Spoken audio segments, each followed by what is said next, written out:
अब आप सत्संग में आते हैं, देख रहे हो, मैं तो विशेषकर देख रहा हूं कि जब से इस दास ने परमात्मा की यह मजदूरी करनी शुरू की है, उसके बच्चों के लिए उसके तत्व ज्ञान को प्रचार करना शुरू किया है और ये उपदेश देना प्रारंभ किया है, उस दिन से देख रहा हूं कि जो भक्त हमारे परमात्मा कबीर बंदी छोड़ की शरण में आए हैं, उस समय उनकी क्या स्थिति थी।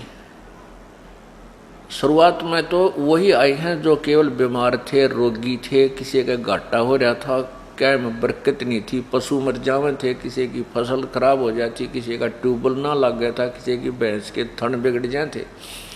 तो शुरुआत यहाँ से हुई थी, क्योंकि समर्थ की समर्थता का तभी पता चलता है जब हम उसके गुणों को प्राप्त करते हैं। जैसे हम परमात्मा के विषय में सुना करते थे, प्रभु ये कर देता है, प्रभु निर्धन को धनवान बना देता है, परमात्मा रोगी को स्वस्थ कर देता है और परमात्मा अंधे को आंखें दे देता है, प्रभु पिंगल को पहाड़ पर चढ़ा देता है। तो ये हम भगवान के गुण सुना करते, लेकिन होते कहीं नहीं देखे थे। हमने ये मान लिया था कि ये कभी सतयुग में होते होंगे, अब नहीं हो सकते, क्योंकि हमारी बाल बुद्धि थी, मंद बुद्धि के थे हम तत्व ज्ञान नहीं था। अब कारण ये था कि जो परमात्मा के गुण उस समय थे वो आज भी हैं, क्योंकि वो अपरिवर्तनशील है। प्रभु के गुणों में कोई परिवर्तन नहीं होता। वो हमें प्राप्त नहीं हो रहे थे, वो अपनी त्रुटि थी। जैसे बिजली के गुण आप सुनते हो, बिजली पंखा चलाती है, ठंडी ठंडी हवा देती है, कूलर चलाती है, ट्यूबवेल चलाती है, आटा पीस देती है, ऐसे ऐसे गुण, और अंधेरे को उजाले में बदल देती है। ये इलेक्ट्रिसिटी के मेरिट्स हैं, गुण हैं उस बिजली के, और उसके गुण तो हैं, लेकिन वो कैसे होंगे कि अपने पास पंखा भी हो, बल्ब भी हो, और फिर कनेक्शन हो उस पावर हाउस से जिसमें बिजली हो, और फिर देखना कनेक्शन मिलते ही बिजली अपना काम शुरू कर देगी। अब हमारे साथ क्या किया हुआ था इन अनजान संतों ने? उनको तत्व ज्ञान था नहीं, वेदों का ज्ञान भी नहीं था ऋषि और मैं ऋषियों को। वेद पढ़े पर वेद न जान, ये बाँचे पुराने 18। जड़ को अंधा पत्ते खोआ, वह भूल गया सिरजनहारा। वेदों को पढ़ते हैं परंतु भेद नहीं जानते थे। वेदों को पढ़ते थे फिर भी वही क्रियाएं करते थे। जैसे आपने कल सुना था कि ये ऋषि लोग ज्यादातर तप करते थे, जबकि घोर तप करते थे, हठ योग करते थे। जबकि वेदों में और पवित्र गीता जी में, पवित्र चारों वेदों में, 100वें वेद में इस हठ योग को मूर्खों का कर्तव्य लिखा है। राक्षस स्वभाव के लोगों का ये शास्त्र विधि विरुद्ध साधना होने से राक्षस स्वभाव के लोग करते हैं। तो ऋषियों को राक्षसों से कम हम कैसे माने? जैसे दुर्वासा जी ने एक बच्चों की जरा सी गलती पर प्रद्युम्न ने दुर्वासा के प्रद्युम्न को एक लड़की का स्वांग बना करके श्री कृष्ण के लड़के प्रद्युम्न को दुर्वासा के पास ले गए थे। और ये पूछने लगे मजाक में, बच्चों ने मजाक कर दिया कि इसको लड़का होगा या लड़की। दुर्वासा ने श्राप दे दिया कि तुम्हारा नाश होगा, यादों का नाश होगा। उनके वचन से जो उन ऋषियों ने तप करके जो भी वो भक्ति धन कमाया, उससे उन्होंने राक्षस जैसा कर्म कर दिया। 56 करोड़ या 2 लड़के मर गए। इसी प्रकार चुनक ऋषि ने 72 अक्षौणी सेना, 72 करोड़ सेना मानदाता चक्रवर्ती राजा की अपनी उस भक्ति कमाई थे, जो धन जोड़ा था, वो जो सिद्धि कमाई थी, उसके आधार से उसकी 72 करोड़ सेना को मार डाला। और कपिल जी वो एक बार साधना कर रहे थे बंगाल की खाड़ी में, और राजा सगड़ के 60,000 पुत्र कोई क्रिया अपना धार्मिक अनुष्ठान करते चल रहे थे। उनका घोड़ा खोल कर इंद्र ने और चुनक ऋषि की जांग का बंधवा दिया टांग के। तो घोड़े की तलाश करते हुए 60,000 सगड़ के पुत्र जब ऋषि कपिल जी के पास आए तो उन्होंने उस ऋषि के ऐसे शरीर में काखों के इस कंधों के नीचे कोख में भाले गाड़ दिए। ये सोचा कि ये ऋषि ने हमारा घोड़ा बांध दिया है लाके और अब इसको ललकारते हैं तो युद्ध करें।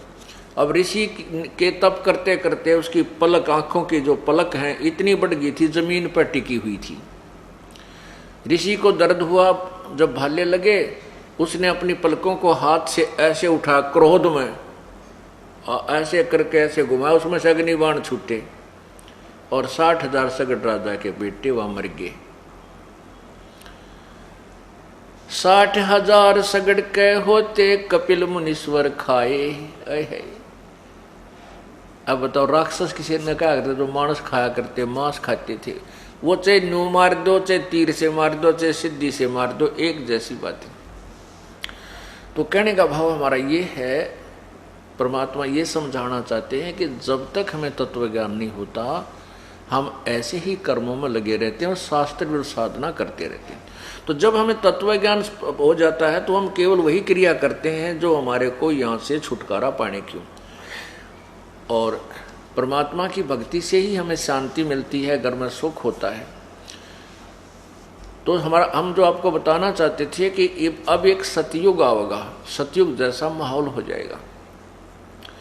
अब आप तो ये दास पहले देखा करता था कि उनके पास कुछ भी नहीं था, दुखी हो रहे थे।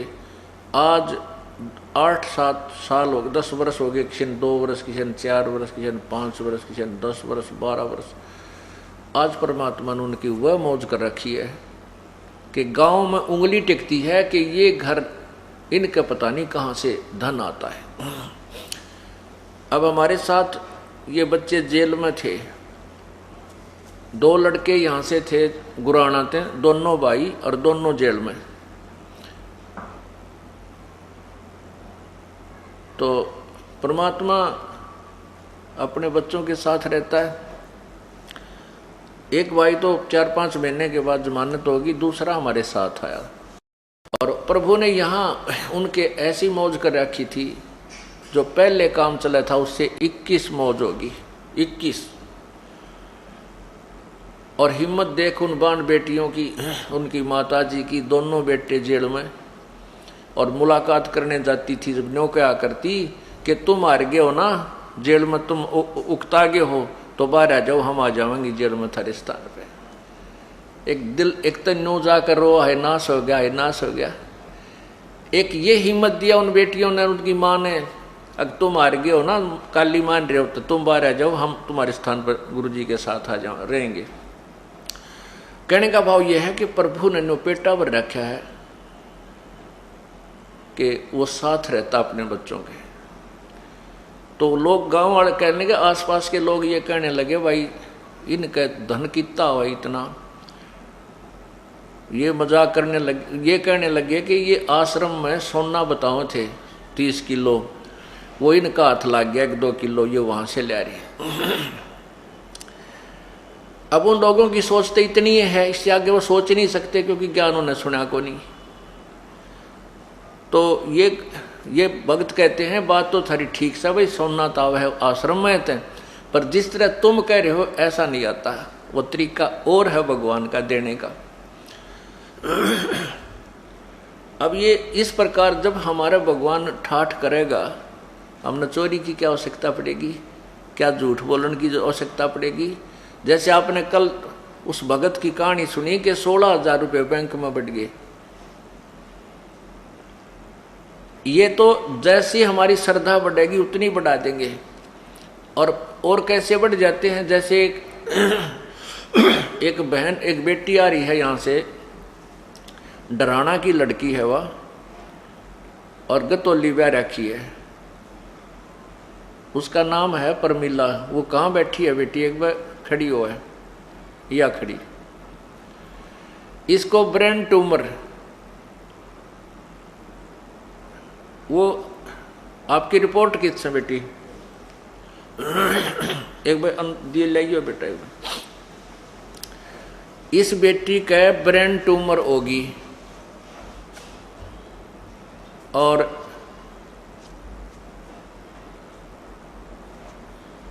ब्रेन ट्यूमर होगी तो इसकी हाथा की पैरों की हड्डी बढ़ गई 1.5 इंच, ऐसा बूंदी शकल और मुंह भी और डालका हो रहा है इस बेटी का। और इसने लिखा अपनी आत्मकथा,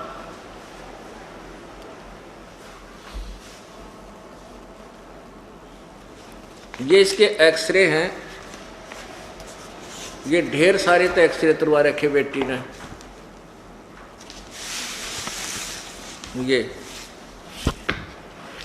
तो एक्सरे तुरवा रखे हैं इन्हें, सारे सिर के एक्सरे हैं ये देखिए, ये इसके सिर के एक्सरे हैं।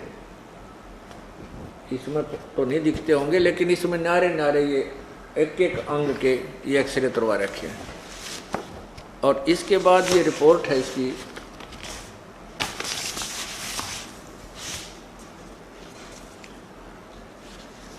ये रिपोर्ट है,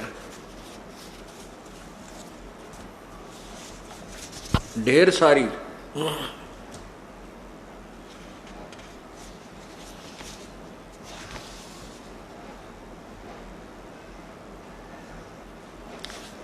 ये डॉक्टर लोग तो इसको समझ सकते हैं, हमारे राबकत के में समझ मावे को ना, या केस समरी लिख रखी है ना,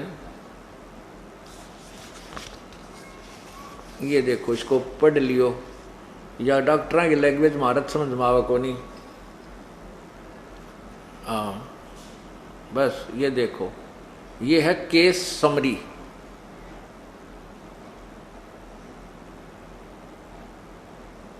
ये पैरों के अंदर जो है ना,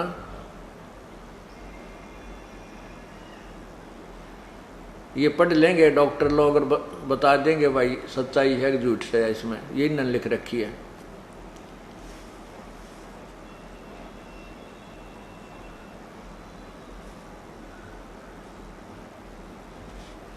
ये है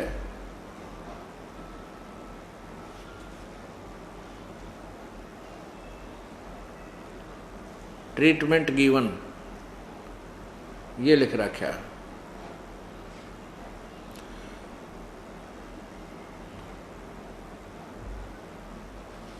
ये इसका नाम है बेटी का, पूरा एड्रेस इसके ऊपर, ये देखिएगा।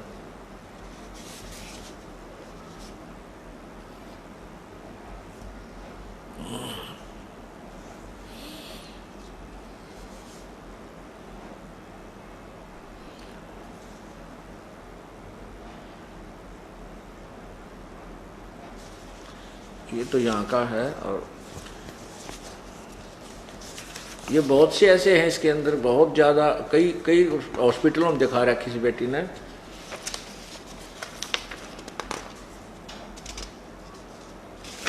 ये गणिये है, इसका नाम है परमिला और पति का नाम है, अभी मैं बताता हूँ आपको, सारी कहानी सुनाऊंगा। इसकी बेटी ने लिख कर दिया मेरे को, ये यहाँ लिखा है इसका।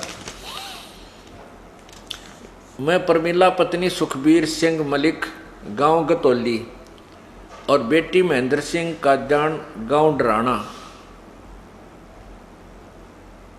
मेरे को खतरनाक बीमारी लगी ब्रेन ट्यूमर की। मेरे हाथों की उंगली में उंगली बढ़ गई और पैरों के साइज बढ़ गया, पूरे शरीर की हड्डी बढ़ गई 1.5 इंच। अब खुद अंदाजा लगाओ, अगर किसी के शरीर की एक हड्डी थोड़ी सी भी बच जाए उसको कितना दुख होता है और कितना दर्द होता है। इतना दर्द होता था कि कई बार तो सहन नहीं होता था और बेहोश होकर गिर जाती थी। दिल की धड़कन बढ़ जाती थी तो श्वास का आना मुश्किल हो जाता था। बीपी इतना ही हो जाता था कि पता ही नहीं चलता था कि क्या क्या कह रही हूँ क्या नहीं, चक्कर आकर गिर जाती थी। कहीं भी घर वाले आते तब उठाते और डॉक्टरों का कहना था कि इस बीमारी में आंखें चली जाती हैं, शरीर की आकृति बढ़ जाती है, शरीर झूठा भी पड़ जाता है, ऑपरेशन करवाओगे तो 3-4 लाख रुपए लगेंगे और गारंटी, बचने की गारंटी 100 में से 1% है। अब पुण्यात्माओं विचार करो, अब इस परिवार को 3-4 लाख रुपए परमात्मा ने बचा दिए, तो ये कौन चोरी करेगा, कौन ठगी करेगा?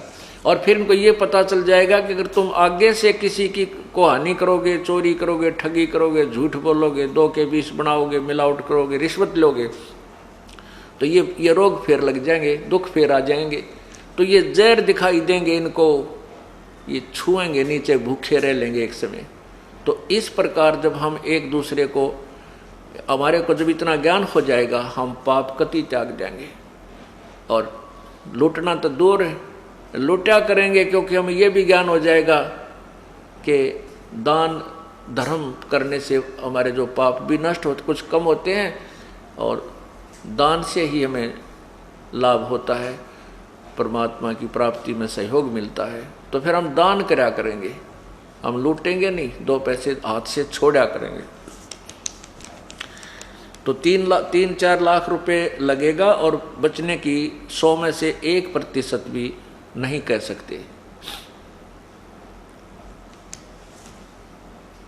कि बच जाएगी। ऑपरेशन के दौरान अंधी भी हो सकती है। ओए होए, ऑपरेशन तो करेंगे तो अंधी भी हो सकती है, पागल भी हो सकती है।